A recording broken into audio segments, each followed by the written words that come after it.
Thank you. Thank you all very much, and thank you for this opportunity to make my maiden voyage to Edmonton.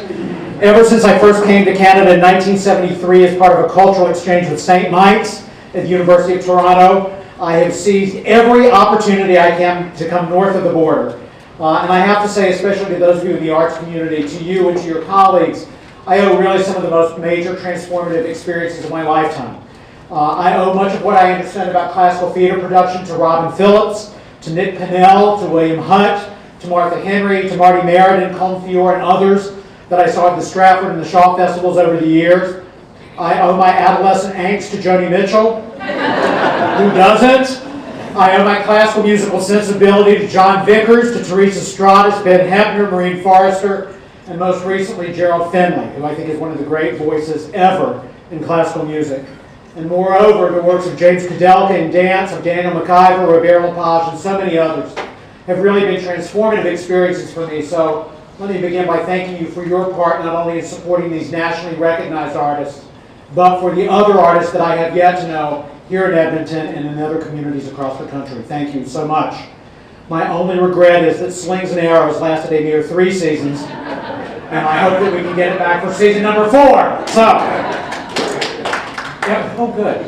Okay, a groundswell of popular, yeah. Okay, from the United States perspective at least, we're coming together in a time of great stress and uncertainty for the NGO or nonprofit theater community. In the wake of a global financial crisis, a crisis which our stubborn unemployment rate in the United States suggests may be far from over, philanthropy in which I work has been shaken at every level. Individual contributions to the arts plummeted in 2008. Government philanthropy, depending on where you live in the United States, followed suit in 2009 and continues with often draconian results. Most recently, our National Congress, in at least one chamber, has leveraged a 25% cut against the National Endowment for the Arts, leaving us with a paltry $125 million budget for arts in the United States as a whole. They've eliminated all arts education funding from the Department of Education, and they propose eliminating all money from the Corporation for Public Broadcasting. Corporate giving has entered free fall, with many corporations walking away from the arts entirely, and many foundations like the ones in which I work have either left the arts altogether or have pulled back significantly because of financial losses in our own portfolios. At our worst, we lost $800 million from our portfolio, roughly a third of our investments, which was not atypical, which means our arts budget has fallen from $18 million a year to $13 million just because we don't have as much money as we used to have. Earned revenues have been comparably affected. General consumer anxiety has led to diminished ticket sales, even though, interestingly enough, we're seeing this mixed phenomenon. In a desire to keep audiences closed, many arts organizations have slashed ticket prices or leveraged them for free, which sometimes means you have as many people in the house as you used to have, but your aggregate box office income is radically fallen. And indeed, earned revenue is covering far less of expenses than it used to with every passing year. As a result, arts organizations are having to cope in fairly predictable ways. They're downscaling, they're eliminating productions and exhibitions, they're reducing performances, they're resorting more frequently to small cast or reduced scale work. The Shakespeare play is frequently more and more a thing of the past. You've got a 5-character play, a 3-character play, ooh, a monologue. How about a show with no actors in a set? We'll take it. We're seeing hiring freezes, we're seeing staff furloughs, we're seeing layoffs. People are eliminating retirement and health care benefits. There are emergency fundraising repeals, and in the worst case, closure altogether. And some notable organizations like Theatre de la Jeune Lune in Minneapolis is an example. All of these strategies that to many seem increasingly futile. One report recently has called this whole phenomenon the new normal, a suggestion that we are in a time of diminished resources with unlikely growth in the future. And with that new title of new normal has come with it a complacency and an acceptance of this, which means that for the first 2 years, that will to dig deep, to go that little extra mile, to really sacrifice a little more, that's all gone. Making the budgeting and the planning for both this year and next year what many arts administrators say is the ugliest and hardest exercise of their careers. As dismal as this may feel, I would suggest, as I have other places, that we disserve ourselves if we define our moment primarily as a financial crisis.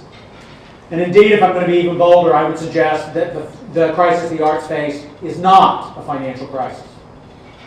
and so to explain. At the Doris Duke Charitable Foundation, where I have the privilege of being the director of the arts program, our late benefactress in her will charged us with caring for actors, singers, dancers, and musicians in the public performance and presentation of their work. A directive that went in intersection with what she really patronized and cared about in her lifetime has led us to focus all of our grant making on artists who work in jazz, not opera, not symphonic music, but jazz, contemporary dance, or as we say, no tutus and toe shoes, and theater, and organizations who produce, present, and nurture those artists. As we neared our 10th anniversary of grant making in 2007, we thought, well, let's take a moment and stand back and understand what's real. And we convened more than 700 artists, managers, and technicians all over the country in 22 meetings in 14 cities to essentially ask, so what keeps you up at night? We heard three kinds of issues in those discussions. First of all, we heard idiosyncratic issues. Every field has burning issues that it cares about and it cares about alone and no one else cares about. Issues, for example, like career transition for dancers. Professional dancers who, in the United States at least, often don't finish high school, may never have gone to college. At the age of 31 or 32, their knees begin to go, their backs begin to go out, their hamstrings begin to tear more frequently. Suddenly they are facing the remainder of their adult life totally unable to do the only thing in life they've been trained to do. That's a huge issue in the dance field, but frankly one that does not resonate in jazz, where musicians can play into their 70s, 80s, or 90s, or in the theater field where actors can trot the stages into their 60s, and when they get too old to learn the lines, they can move on to TV and movies. Which they do. You know, as a side note, if you've never read Laurence Olivier's biography, there's a fascinating moment where he said, you know, I played King Lear when I was 40, not because I was right for it. I wasn't. I was way too young. But I knew when I was 80, and I was the right age to play it, I'd be too old to learn the lines. If they were in here, though, because if I was 40, they'd be in here to be pulled out. And indeed, as I said to somebody a few minutes ago, my mother, who's 103, God bless her, who's still alive, is very clear and can remember 1927 to the most infinite detail, even while last week is hard for her to recall. Anyway, in addition to idiosyncratic issues, we heard chronic issues. Issues most traditionally of undercapitalization of arts groups. Few of them have or had significant or ample resources, endowments, or cash to cover their cash flow issues. And also issues of undercompensation. Undercompensation not only of artists, but of technicians and managers and administrators as well. Indeed, in our country, when we talk about the philanthropic support of the arts, when we talk about government philanthropy and foundation philanthropy, individual philanthropy and government philanthropy, we all too often fail to articulate that the biggest philanthropic sector of all is the artists, administrators, and technicians on whose lives the work is made by virtue of insufficient compensation and lack of benefits. We call these in our study chronic, not to suggest they're not important, but frankly, for those of us who are old enough to remember, we heard those same two issues 20 years ago, we heard them 30 years ago, we heard them 40 years ago and more, and indeed, we exist in a context of an industry founded and predicated on discounted labor.